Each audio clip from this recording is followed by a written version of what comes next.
Reka dutangire amakuru yacu tuhera mu ikipe ya Arsenal. Mu ikipe ya Arsenal bakaba bari komeje kwiruka inyuma y'umusore ukomoka mu gihugu cya Ghana, Thomas Partey. Uyu mukinnyi ukina hagati mu ikipe ya Atletico Madrid. Arsenal ikaba yemeye gutanga miliyoni 22 n'igice ikongeraho umusore Matteo Guendouzi. Gusa kuri Atletico Madrid yo ntago ibikozwa, ati no cash ntimukandagira hano. Bo bakaba bashaka yuko Arsenal yishyura miliyoni 45 n'igice. Ibyo kubwirwa yuko bazabongeraho umukinnyi wo ntago bishaka. Reka tutegereze turebe niba Arsenal izatanga aya mafaranga. Tuvuye mu ikipe ya Arsenal gatujye mu ikipe ya Barcelona. Mu ikipe ya Barcelona harimo ibibazo byinshi cyane.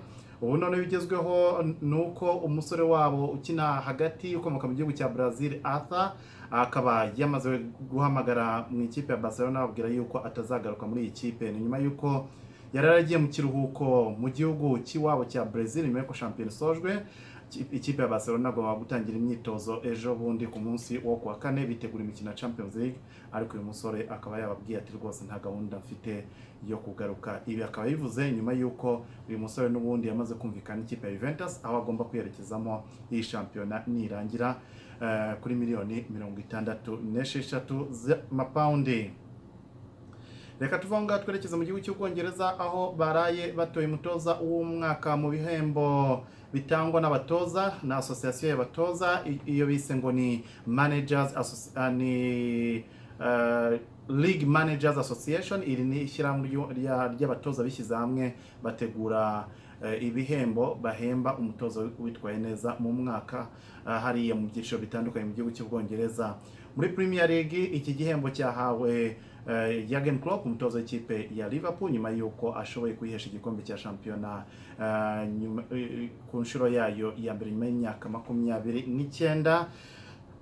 Jurgen Klopp rero niwe waraye wegukanye iki gihembo, mu gihe umutoza abaye umutoza w'umwaka mu cyiciro cya kabiri akaba yabaye Marcelo Bielsa.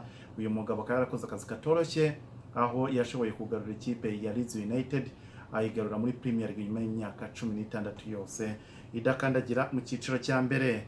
Reka tuve kuri ibyo bihembo byagiye bitangwa hariya mu gihugu cy'Ubwongereza, twerekeza mu ikipe ya Chelsea. Ikipe ya Chelsea ikaba yamaze gutangaza yuko umuntu wese uzazana miliyoni 50 z'amapaundi bazarekura umuzamu wabo Kepa Arrizabalaga. Kepa Arrizabalaga kugeza kuri ubu ngubu nta cyizere gifitiwe n'umutoza Frank Lampard bitewe n'uburyo yakomeje gutsindisha ikipe ya Chelsea.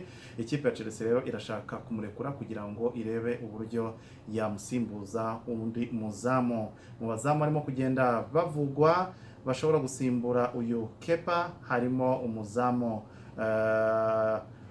Andre Onana ufatira ikipe ya Ajax Amsterdam mu gihugu cy'Ubuholandi. Gusa amakuru nanone yagaragaye uyu munsi nuko n'ikipe ya Bayer Leverkusen nayo yinjiye mu rugamba rwo gushakisha uyu munyakameruni Andre Onana. Reka tuzarebe Chelsea niba izamubona cyangwa se bikazarangira bivuyemo. Ntabwo ari uyu gusa Chelsea mo gushaka, ariko harimo n'umuzamu w'ikipe ya Burnley witwa Nick Pope. Uyu nguyu nawe arahabwa amahirwe yo kuzajya mu ikipe ya Chelsea agasimbura Kepa mu gihe cyose yaba agurishijwe.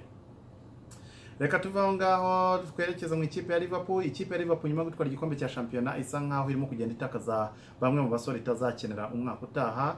Uwa mbere wayivuyemo ni umusore ukina hagati w'umwongereza Adam Lallana. Adam Lallana nyuma yo gutwara igikombe cya shampiyona n'ikipe ya Liverpool, ubu ngubu yamaze gusinyira ikipe ya Brighton and Hove Albion kontra y'imyaka 3 yose, akaba bamuhaye numero 14 azaba yambara mu mugongo. Bivuze yuko Brighton and Hove Albion umwaka utaha izakinisha umushampion. Urumva ko ni ikintu gikomeye cyane. Ntabwo ari we wenyine gusa avuye mu ikipe ya Liverpool, kuko akaba yakurikiranye n'umudefenseur Dejan Lovren nawe nyuma y'imyaka 6 yose akinira ikipe ya Liverpool akaba yamaze kuyivamo yerekeza mu gihugu cy'Uburusiya mu ikipe ya Zenit St Petersburg aho agomba gukomerezayo.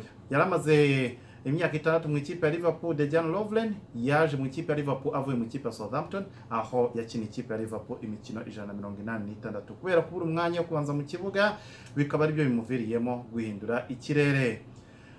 Dusubiye mu ikipe ya Chelsea, kandi Chelsea ikomeje kugura abakinnyi batandukanye yiyubaka umwaka utaha kugira ngo izabe ari imwe mu makipe akomeye. kugeza kuri ubu ngubu ikaba imaze kugura abakinnyi babiri nyuma yo kugura umuwinga ukomeye cyane Ziyech kuva mu ikipe ya Ajax Amsterdam yo mu Buholandi, ikaba kandi yaraguze umukinnyi watsinze wabaye wa kabiri mu watsinze ibitego byinshi mu gihugu cy'Ubudage Timo Werner bakuye mu ikipe Leipzig, wanakoze n'imyitozo ku munsi w'ejo. Bakaba kandi bakomeje kwiruka inyuma y'umusore ukina hagati mu ikipe ya Bayer Leverkusen witwa Kai Havertz. Kai Havertz ni umusore w'umuhanga cyane ushakishwa n'amakipe menshi hariya mu gihugu cy'Ubudage. Uyu musore kugeza kuri ubu yamaze kumvikana Chelsea, igisigaye gusa nuko Chelsea yarangizanya n'ikipe ya Bayer Leverkusen. Nkuko byatangajwe n'uyu musore yavuze ati ngewe bibaye na byiza deal yanarangira ku munsi w'ejo nkigira London. Asa nkaho yamaze kurambirwa mu gihugu cy'Ubudage. Chelsea ubona ko muri iyi minsi isa nkaho iryohewe cyane n'isoko ryo mu Budage, kuko nyuma yo kuzana umunyamerika nyuma yo kuzana Pulisic bamukuye mu kipe ya Dortmund, bazanye Timo Werner bamukuye muri Leipzig, none barashaka kuzana n'uyu musore Kai Havertz. Bigaragara ko Chelsea mu by'ukuri muri iyi minsi isoko ryo mu Budage rishobora kuba ribaniye neza. Tuvuye mu ikipe ya Chelsea, reka twerekeze mu ikipe ya Inter Milan mu gihugu cy'Ubutaliyani. Ikipe ya Inter Milan ikaba yabwiye ikipe ya Manchester City ati niba mushaka umudefanseri wacu Skriniar nta kibazo, nimuze twumvikane muduhe rutayizamu wanyu Aguero ko twebwe dukeneye umuhataka ubundi tubaye umudefanseri. Ese ikipe ya Manchester City izemera gutakaza Aguero hejuru y'umudefanseri? Byose no kubitegereza tukazareba uko bizagenda, cyane cyane ko Manchester City ikeneye abadefanseri mu by'ukuri bitewe nuko uyu mwaka w'imikino byagaragaye ko icyuho gikomeye cyane ifite ni inyuma. Tuvuye mu ikipe tukiri mu ikipe ya Manchester City, kandi iyi kipe ikaba isa irimo kugorwa n'ikipe ya Valence yo mu gihugu cya Espagne ku musore wayo ukina hagati y'umuwinga Ferran Torres. Aka gasore k'imyaka 20 Ferran Torres gakomeje guca ibintu hariya mu gihugu cya Espagne. Ikipe ya Manchester City irashaka kukagura ikakazana ikagasimbuza Leroy Sané wagiye mu ikipe ya Bayern Munich, ariko ikipe ya Valence yababwiye ati niba mudafite miliyoni 40 z'ipaundi ntimukandagira hano. Ikibazo ni kimwe, Valence iranga kumvikana n'ikipe ya Manchester City, kandi uyu musore umwaka kontra ye igomba kurangira n'umwaka utaha. Bivuze ko uyu musore umwaka utaha azaba yigurisha, ariko buriya turaza kureba uko baza kubigenza. Byanga byakunda bashobora kuba bafite uburyo baza guhurira hagati. Mu ikipe ya Manchester United bakaba bamaze gutakaza umusore wayo muto Angel Gomez. Uyu ni umwana ukuriye muri akademi yabo, ariko ni umwe mu basore bagaragazaga akazoza. Uyu mwana yananiwe kumvikana ku masezerano mashya n'ikipe ya Manchester United, ubu ngubu akaba arimo gushakishwa n'ikipe ya Lille mu Faransa.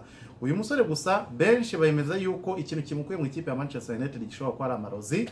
Ni nyuma yuko uyu mwaka mu ntangiriro z'uyu mwaka yagaragaye mu gihugu cya Nigeria, aho yasengerwaga n'umwe mu bapasiteri bakomeye cyane ari mu gihugu cya Nigeria witwa TB Joshua, aho yagiye gusengerwa avuga yuko afite ikibazo cy'amaguru. Igihe cyose ngo yabaga yitegura umukino yagiraga ikibazo cy'imvune, ariko nyuma y'uko ngo bamusengeye uyu musore yarakize.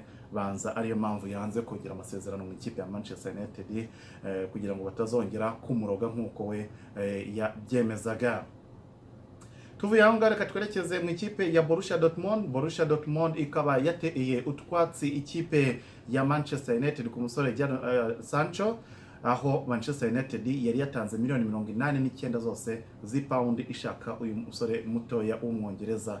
Ikipe ya Dortmund yabwiye Manchester United niyo mudafite miliyoni 110 ntimuzakandagira hano. Manchester United gusa ikaba ikibona ko ayo mafaranga ari menshi. Reka dutegereze turebe niba United izasubirayo n'indi offer inshyashya. Mu ikipe ya Manchester City, umuzamu wabo ukomoka mu gihugu cya Brazil Ederson akaba ariwe watorewe kuba umuzamu w'umwaka. Ederson muri uyu mwaka w'imikino akaba yashoboye kwitwara neza, kuko yashoboye gukipinga clean sheet inshuro 16. Akaba yarashoboye kutinjiza igitego mu mikino 16, ari nabyo byamuhesheje amahirwe yo kuba umuzamu w'umwaka ahabwa zahabu. Ni ku nshuro ya 5 ariko ikipe ya Manchester City yegukana iki gihembo cy'umuzamu w'umwaka. Ikaba ari nayo kipe rukumbi mu gihugu cy'Ubwongereza imaze kwegukana ibihembo byinshi by'abazamu bitwara neza. Reka tuva ngaho twerekeze mu ikipe ya Manchester United. Harry Maguire nyuma yo kuza mu ikipe ya Manchester United mu by'ukuri nubwo benshi bavuga bati arahubuka, ariko uyu musore nibura ikintu kimwe ku bafana ba Man U ushobora kwishimira nuko yaciye agahigo ko kuba yarabanje mu kibuga imikino yose ya Premier League, yarakinnye imikino yose ya Premier League y'uyu mwaka, imikino yose ya shampiyona uyu musore akaba yarayigaragayemo, akaba yinjiye muri liste y'abakinnyi bane bashoboye gukina imikino ya shampiyona badasibye n'umukino n'umwe mu mwaka w'imikino, harimo Gary Pallister 9-2 kugeza 9-3, John Terry mu 2014-15, Wes Morgan muri defense y'ikipe ya Leicester City 2015-2016 na Virgil van Dijk uyu mwaka 2019-2020. Reka tuvanga twerekeza mu gihugu cy'Ubutaliyani nyuma y'uko ikipe ya Juventus yegukanye igikombe cyayo cya 36, ubu ngubu ikaba inganya n'ikipe ya Milan na Inter, uzishyize hamwe ibikombe zatwaye mu mateka yazo bakaba banganya n'ikipe ya Juventus, bikwereka uburyo mu by'ukuri Juventus ikomeje kuyoborera shampiyona. Juventus ifite ibikombe 36 bya shampiyona, Inter Milan n'ikipe ya AC Milan zisa nkaho nazo ziba zihanganya nayo cyane, uteranyije ibikombe zatwaye mu mateka yazo, ibikombe bya shampiyona bakaba banganya n'ikipe ya Juventus, bikwereka uburyo yazanikiriye. Reka tuve aho ngaho twerekeze ku musore Bruno Fernandes. Bruno Fernandes ni umusore ikipe ya Manchester United yaguze kuva mu gihugu cya Portugal mu kwezi kwa mbere. Uyu musore akaba akomeje gukora uduhigo tudasanzwe. Uyu musore kuva mu mwaka wa 2017-2018 kugeza uyu mwaka wa 2019-2020 akaba amaze gutera penalty 20 zose. Muri izo penalty zose uko ari 20 zose yarazitsinze. Bivuze yuko umunsi muzabona Bruno Fernandes ahagaze imbere y'umuzamu ari ugiye gutera penalty, uzi ko ushobora kubetinga icyo gitego, tereka amafaranga uzayarya nta kibazo. Uyu musore Bruno Fernandes mu by'ukuri wigaragaje cyane, akaba kandi kuva yagera mu ikipe ya Manchester United mu kwezi kwa mbere yayikina imikino 14, ayitsindira ibitego 8, atanga assist 7. Uretse Lionel Messi na Cristiano Ronaldo nibo bakinyi bonyine bari imbere ye mu kwitwara neza kuva mu kwezi kwa mbere, bikwereka uburyo uyu musore mu by'ukuri akomeje kwigaragaza, umukinnyi waguze miliyoni 46 aza mu kipe ya Manchester United, ariko bikaba bivugwa yuko iyi deal ye izazamuka ikagera kuri miliyoni 68 bitewe n'uburyo azabagenda yitwara muri rusange. Dukomeje mu yandi makuru nanone atandukanye, ikipe ya Arsenal kugeza kuri ubu ngubu irimo irashaka umuguzi wa Mesut Ozil. Arsenal irimo irarambagiza umuntu wese wakwifuza gutwara Mesut Ozil rwose, ushatse yanawubahera ubuntu. Ikintu kimwe barimo gushaka ni ukugira ngo barebe uburyo bamukura ku mushahara, cyane cyane ko Mesut Ozil ni umwe mu bakinnyi bahembwa amafaranga menshi mu ikipe ya Arsenal kandi nta n'ikintu na kimwe abamariye. Ese Ozil araza kubona ikipe imwemera, arazogumwa mu ikipe ya Arsenal? Byose no kubitegereza. Mu ikipe ya Paris Saint-Germain kugeza kuri ubu ngubu ntago amakuru ari meza, nyuma y'uko umusore wabo Kylian Mbappe bamaze kumunyuza mu cyuma, bigaragara yuko imvune yakuye ku mukino w'igikombe cy'igihugu bakinaga muri ikipe ya Saint-Etienne ari imvune idakomeye cyane, ariko nanone ni imvune izihe igihe kibi, agomba kuzaba ari hanze y'ikibuga ibyumweru 3 byose, bisobanuye yuko azasiba n'umukino wa 1/4 kirangiza bazahura mu ikipe ya Atlanta ku itariki 12 z'ukwezi kwa 8. Urumva ko ni blow ikomeye cyane ku ikipe ya Paris Saint-Germain. Dukomeje nanone mu yandi makuru atandukanye, ikipe ya Arsenal kugeza kuri ubu ngubu iracyashakisha uburyo bwose yakumvikanamo n'ikipe ya Barcelona ku musore Philippe Coutinho. Ikipe ya Arsenal irimo irasaba Barcelona yuko yabona Philippe Coutinho ku nguzanyo, ariko Barcelona yo kugeza kuri ubu ngubu ntago ibyo gutiza Coutinho bishaka, ahubwo irashaka amafaranga. Kugeza kuri ubu ngubu Coutinho agaciro ke kakaba gahagaze kuri miliyoni 27, ati ufite miliyoni 27 aze atware uyu musore Brazil utaragirize ibihe byiza kuva yava mu ikipe ya Liverpool akerekeza mu ikipe ya Barcelona. Ikipe ya Leeds United ikaba yashakaga umusore Edison Cavani kuva mu ikipe ya Paris Saint-Germain, ariko Edison Cavani bisa nkaho yamaze kumvikana n'ikipe ya Benfica Lisbon, aho agomba kwerekezamo agomba kubasinyira kontra y'imyaka 2. Ikipe ya Leeds United yashakaga Edinson Cavani kugira ngo azabafashe muri shampiyona y'umwaka utaha, cyane cyane ko bamaze kuzamuka mu cyiciro cya mbere. Cavani nyuma yo kurangiza amasezerano ye mu ikipe ya Paris Saint-Germain akaba agiye kwerekeza mu gihugu cya Portugal mu ikipe ya Benfica Lisbon. Ikipe ya Chelsea ikaba yamaze gutangira ibiganiro n'umusore William Borges da Silva, umusore ukomoka mu gihugu cya Brazil wafashe ikipe ya Chelsea mu by'ukuri mu kurangiza mu myanya 4 ya mbere muri uyu mwaka. William ubundi byari biteganyijwe yuko atazongera amasezerano, ariko kugeza kuri ubu ngubu ikipe ya Chelsea imirarira uburyo yaganira nawe ikamwongeraho indi imyaka 2 kugira ngo akomeze agume mu ikipe ya Chelsea azabafashe no mwaka utaha. Dukomeje andi makuru atandukanye. Ikipe ya Arsenal mu by'ukuri iyi sezo niyo sezo twavuga yuko itarayigendekeye neza na gatoya. Niyo sezo ya mbere ikipe ya Arsenal yagize amanota make ashoboka mu myaka 25 ishize. Arsenal yasoje ifite amanota 56, n'ubwa mbere ikipe ya Arsenal yasoza iri hanze y'amakipe 6, ubundi yabaga iri muri top 6, ariko ubu ngubu yaje ku mwanya wa 8. Urumva ko ni record mbi cyane ikipe ya Arsenal ishyizeho. Ariko uretse ibyo ngibyo, ikipe ya Arsenal mu myaka 22 yatojwe n'umutoza Arsene Wenger nta na rimwe yigeze irangiza shampiyona iri munsi y'amanota 63.